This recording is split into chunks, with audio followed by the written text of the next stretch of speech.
بسم الله الرحمن الرحيم. إن الحمد لله نحمده تعالى ونستعينه ونستغفره ونعوذ بالله من شرور أنفسنا ومن سيئات أعمالنا. من يهده الله فلا مضل له ومن يضلل فلا هادي له، وأشهد أن لا إله إلا الله وحده لا شريك له، وأشهد أن محمدا عبده ورسوله صلى الله عليه وآله وصحبه وسلم. أما بعد.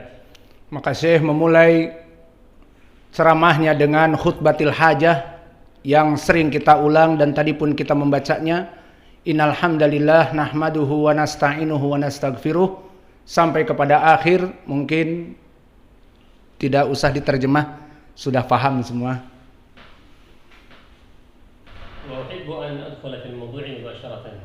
Maka Syekh berkata, saya ingin berbicara langsung to the point kepada inti permasalahan. Awalan, asyukur lillah subhanahu wa ta'ala ala ma manna bihi bi hadhihi ziyarah. Yang pertama, bersyukur kepada Allah Jalla wa Ala, yang mana Allah telah memberikan kemudahan baginya untuk melaksanakan ziarah. الزيارة لإخواننا المسلمين في هذه البلدة الطيبة بإذن الله عز وجل. Ziarah kepada saudaranya kaum muslimin di negeri yang tercinta ini. ونعلم جميعا أن من أعظم النعم التي أنعم الله بها علينا. Maka ketahuilah bahwa sebaik-baiknya kenikmatan yang Allah berikan kepada kita semua,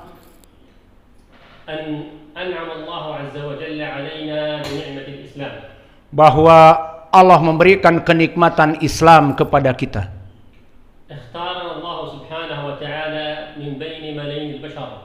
Maka Allah telah memberikan pilihan kepada kita dari jutaan dan banyak manusia yang tidak diberikan Islam ini.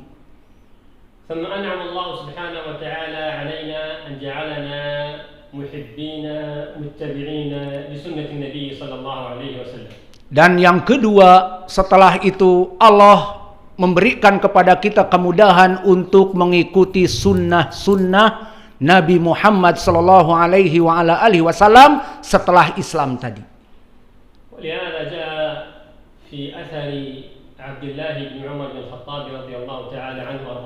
Maka telah datang asar dari Abdullah bin Umar radhiyallahu anhuma,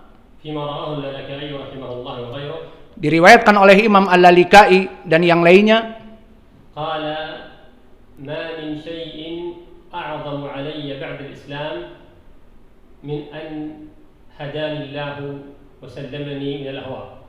Maka tidaklah dari kenikmatan yang Allah berikan kepadaku setelah Islam kecuali Allah menjadikan aku terjauh dari hawa nafsu dan mengikuti sunnah.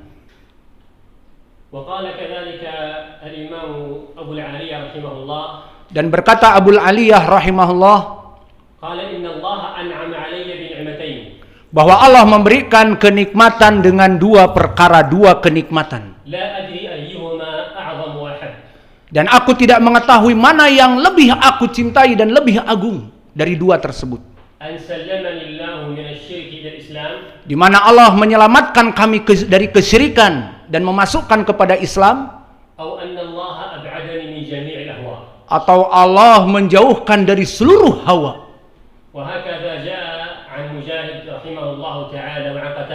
Maka telah datang diriwayatkan oleh Imam Mujahid dan Qatadah seperti ucapan Abu Aliyah rahimahullah tadi.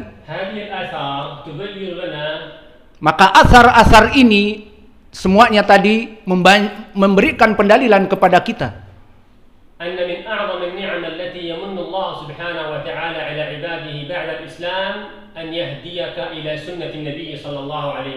bahwa kenikmatan yang besar setelah seseorang diberikan kenikmatan masuk kepada Islam, Allah memberikan kenikmatan kepada berpegang dengan sunnah Nabi.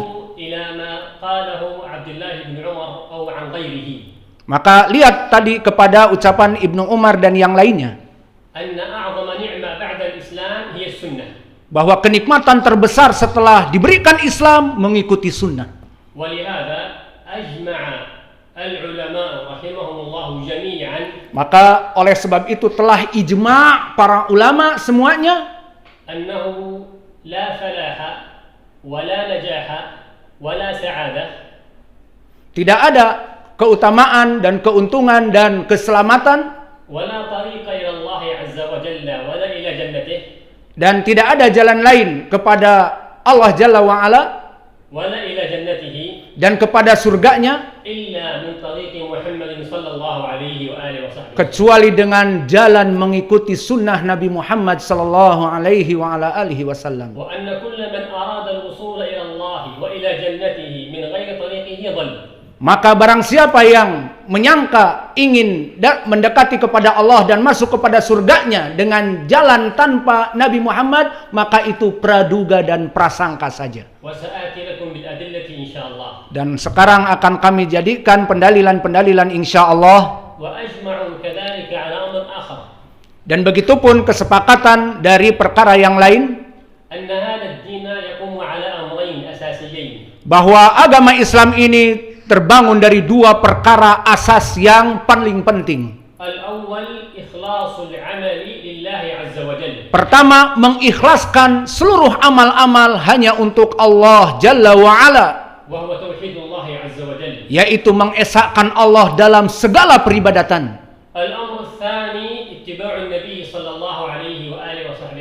Dan perkara yang kedua, mengikuti sunnah Nabi Muhammad sallallahu alaihi wa ala alihi wasallam dalam segala peribadatan.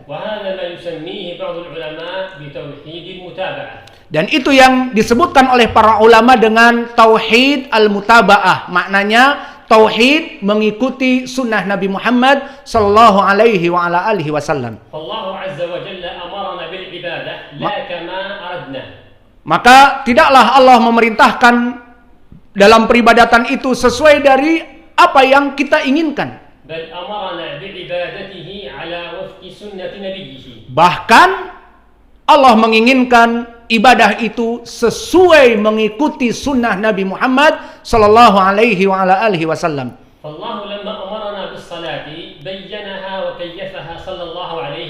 Maka oleh sebab itu di saat Allah memerintahkan salat, maka menjelaskan bagaimana sifat dan kaifiyah salat tersebut. Dan begitupun dalam seluruh peribadatan. Bahkan dari keutamaan dan kekhususan agama Islam ini, bahwa apa-apa yang berhubungan dengan apa yang dibutuhkan kaum muslimin dalam kehidupannya telah dijelaskan oleh Nabi Muhammad sallallahu alaihi wa ala alihi wasallam. Bahkan apa-apa yang berhubungan dengan adab dan akhlak telah diterangkan perkara akidah, dijelaskan tadi perkara akidah dan dijelaskan perkara ahkam yakni fikih, dan juga permasalahan hubungan dengan manusia, jual beli dan sebagainya. Dan bahkan diterangkan di dalam sunnah itu bagaimana akhlak yang mulia berhubungan dengan manusia, dengan orang-orang yang terdekat dengan kita ataupun orang yang jauh dengan kita. Bahkan di sunnah itu disebutkan bagaimana kita berhubungan dengan orang-orang yang kafir. Dan bahkan bagaimana kita berhubungan adab dengan binatang. Bahkan dengan benda-benda mati seperti pohon-pohon dan yang lainnya.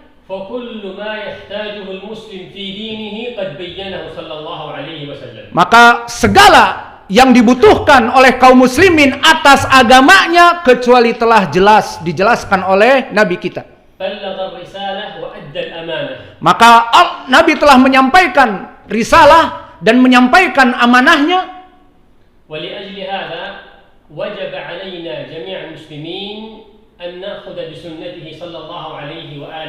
Maka oleh sebab itu wajib bagi seluruh kaum muslimin untuk mengambil sunnah-sunnah Nabi Muhammadin sallallahu alaihi wa ala alihi wasallam. An nata'abbad Allah subhanahu wa ta'ala kama ta'abbada biha Rasulullah sallallahu alaihi wasallam. Dan kita mengibadahi Allah seperti kita juga mengibadahi Nabi Muhammad sallallahu alaihi wasallam. Misal ma ta'abbada an-nabi sallallahu alaihi wasallam azza wa jalla. Seperti Nabi beribadah kepada Allah Jalla wa ala.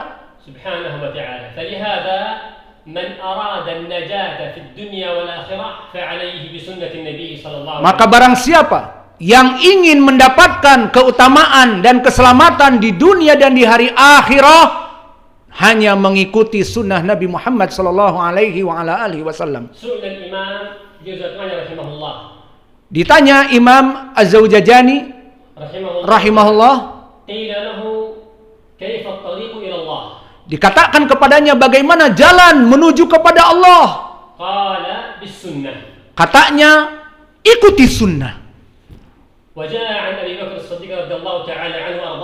Dan datang dari Abu Bakar As-Siddiq radhiyallahu anhu, qala lan atruka syai'an mimma kana ya'maluhu an-nabi sallallahu alaihi wa alihi wasallam illa wa'amila. Bahwa tidak pernah aku meninggalkan apa yang dilakukan oleh Nabi Muhammad sallallahu alaihi wa ala alihi wasallam kecuali aku melakukannya. Qala fa in taraktu syai'an fa inni akhafu an azigh. Karena jika aku meninggalkan sesuatu yang itu adalah sunnah dari Nabi, maka aku takut aku akan menyeleweng dan menyimpang. Qala Imam Ibnu Battah rahimahullah. Berkata Imam Ibnu Battah rahimahullah, "Unzuru ya ikhwani, hadha huwa as-siddiqul akbar." Maka lihat wahai saudara-saudaraku, ini ucapan Abu Bakar As-Siddiq. Yakhafu ala nafsihi az-zayg fi tarki syai'in. Bahwa dia takut untuk menjadi zaid, menjadi condong kepada keburukan, menjadi sesat karena hanya satu saja meninggalkan sunnah. Qala Ibnu Battah rahimahullah, fa kaifa bina wa bi zamanina mimman taraka katsir min sunnah. Maka bagaimana? Kata Ibnu Battah, maka bagaimana dengan kita yang kebanyakan kita mungkin meninggalkan sunnah sebagian, bahkan semuanya.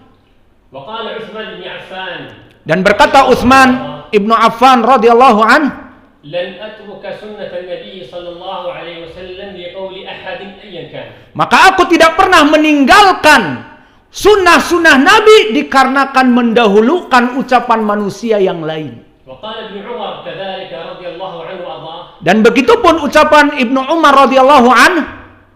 Qala kunna wa la na'lamu syai'an hatta ja'ana an-nabiy sallallahu alaihi wa alihi wasallam fa inna ma naf'al kama yaf'al. Maka dulu kami tidak mengetahui. Kemudian setelah itu datang sunnah dan kami mengamalkan dari apa yang Nabi amalkan. Ibnu Abbas radhiyallahu ta'ala anhu ardah kana yaqul, Ibnu Abbas dulu berkata, kana yaqul inni akhsha atau kama qala an yu'adzibakum Allah azza wa jalla aqulu qala Allah aw aqulu qala Rasulullah wa taquluna qala Abu Bakar wa Umar. Maka aku merasa takut Allah menurunkan azab kepada kita di saat aku menyampaikan kalian ini ucapan Nabi dan kalian mengatakan ucapan Abu Bakar atau ucapan Umar.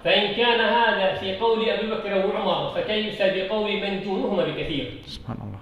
Maka setelah itu berkata, maka lihatlah bagaimana jika ucapan Abu Bakar dan Umar, maka bagaimana dengan mendahulukan ucapan manusia selain dari Abu Bakar dan Umar. Maka oleh sebab itu berkata Imam Asy-Syafi'i rahimahullahu ta'ala,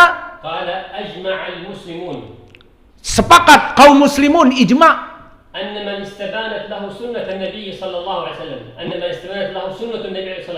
maka barang siapa yang telah jelas padanya ini adalah sunnah Nabi,